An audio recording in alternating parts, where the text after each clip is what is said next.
Alam niyo po ba kung sino yung mga ulama natin? Sa panahon natin ngayon, sa mga oras na to, kilala niyo kung sino yung mga ulama natin sa lahi ng mga Pilipino? Ipapakilala ko sa inyo, Sila yung mga walang modo. Yung mga ulama natin ngayon, sila yung mga walang modo.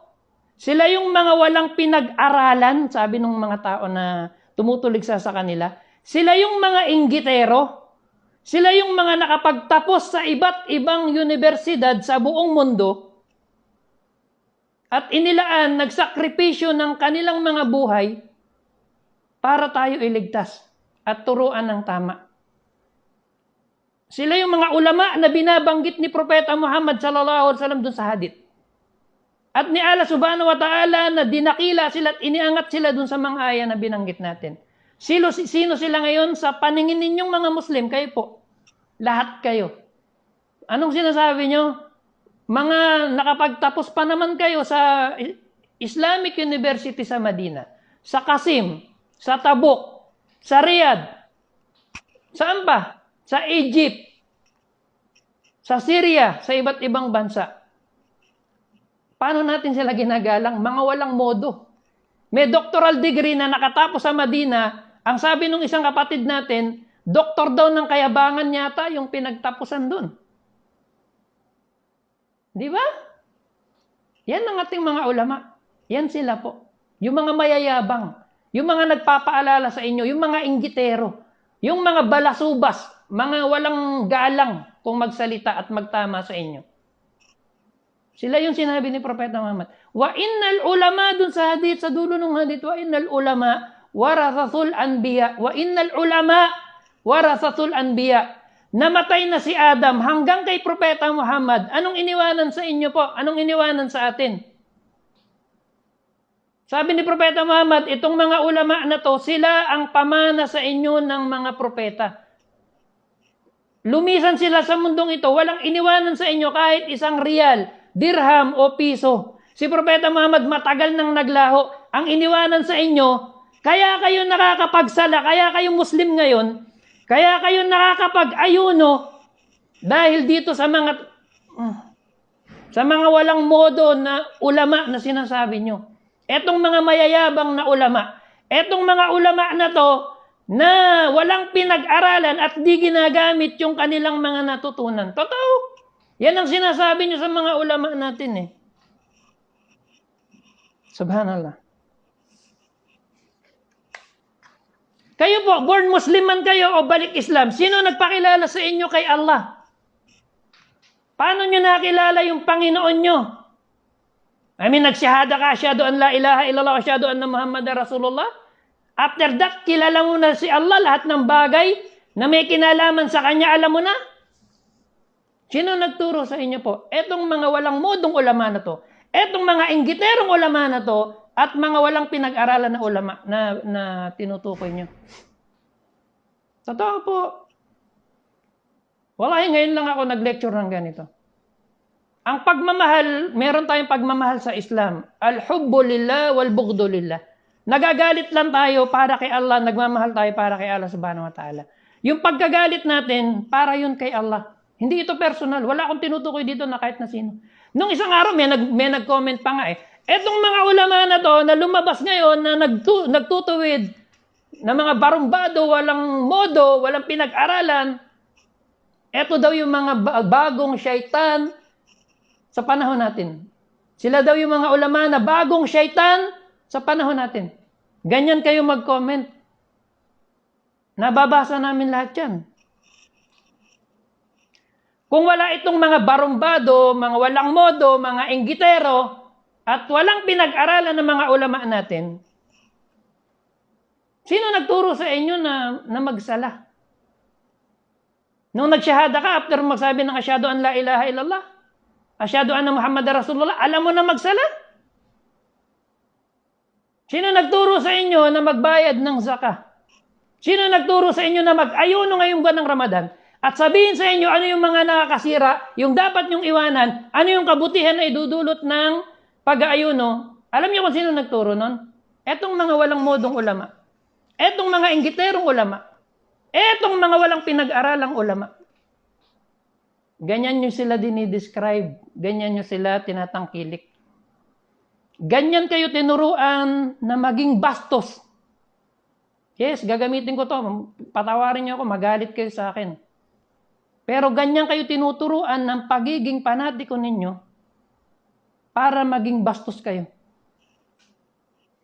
Kung wala itong ating mga ulama sa panahon natin, etong mga walang modong ulama, mga inggiterong ulama at walang pinag-aralang ulama, baka may nakikita kayo ngayon sa kalsada na dalawang lalaki na nagtatalik sa publiko at walang magbabawal sa kanila at walang magtatama.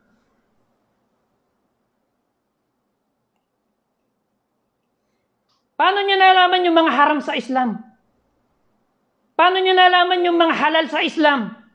Dahil dito sa mga walang modo, mga inggitero, at mapanirang puri na mga ulama.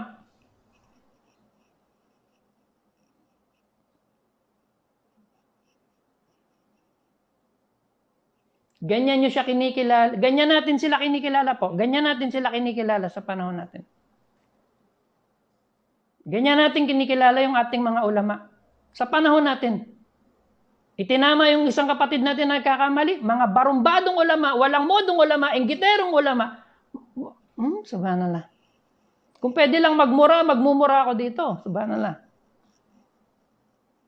Kayong mga balik Islam, ha? Kayong mga balik Islam, paalala to sa inyo. Ako, balik Islam din ako. Siguro senior nyo ako, mas nakakatanda ako sa inyo. Alam ko lahat yung pinanggalingan nyo mula ulo hanggang paan ninyo ngayon. Nung kayo po ay mga Kristiyano, kayo mga balik Islam, sinasabi nyo ba sa mga pari ninyo noon, sa mga pastor ninyo, na sila ay mayabang, mga barumbado, mapanira, walang modo? Wala pa kayong guidance nun, ha? Hindi pa kayo ginagabayan ni Allah sa Islam. Iniligtas kayo ni Allah, dinala kayo sa Islam, Muslim na kayo, tinuturuan kayong maging matuwid na gumalang sa mga ulama ninyo.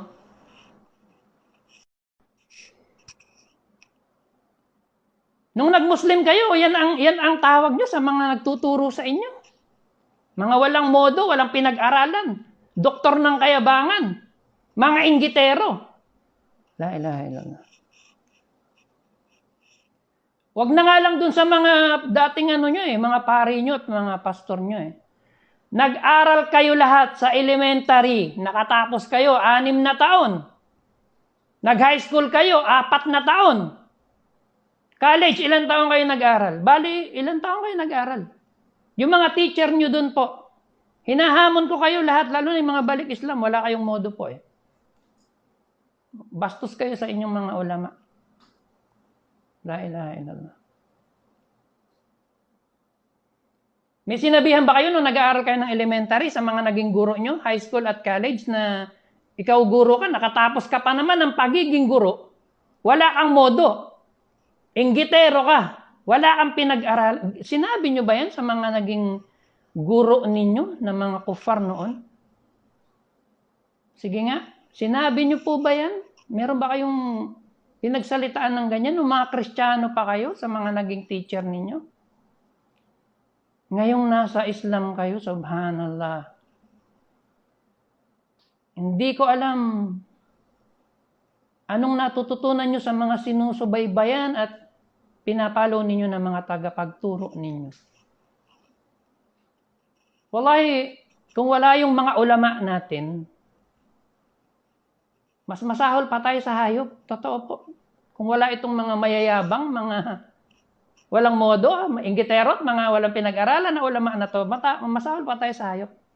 Paano nyo malalaman yung ipamumuhay nyo kung wala sila? Sinong nagturo sa inyo? Sinong nagturo sa inyo? Mga jinn. Mga hayop. Allahu Akbar. Sasabihin nyo na naman ito, pagkatapos, sino ba yung napakayabang na yun na kung mangusap sa atin, nakala mo kung sino? Mayayabang talaga kami po. Wala talaga kaming modo. Inggitero talaga kami. Kasi ang lumalabas sa bibig namin, pag nagtuturo kami, sinabi ni Allah at sinabi ni Propeta Muhammad na pagkasunduan ng mga ulama. Ayaw nyo pala yung na yun ang mga naririnig sa Islam. pakinggan sa nagtuturo sa inyo. Ayaw nyo na pinagbabawalan kayo? Eto po yung mga walang modong ulama natin na to, etong mga sinasabi nyong mga inggitero, walang pinag-aralan, na mga doktor ng kayabangan, na nagtapos pa man sa iba't ibang university, actually, pwedeng matulog kami. Matutulog na lang kami, kasama namin mga anak namin, ang lamig ng aircon.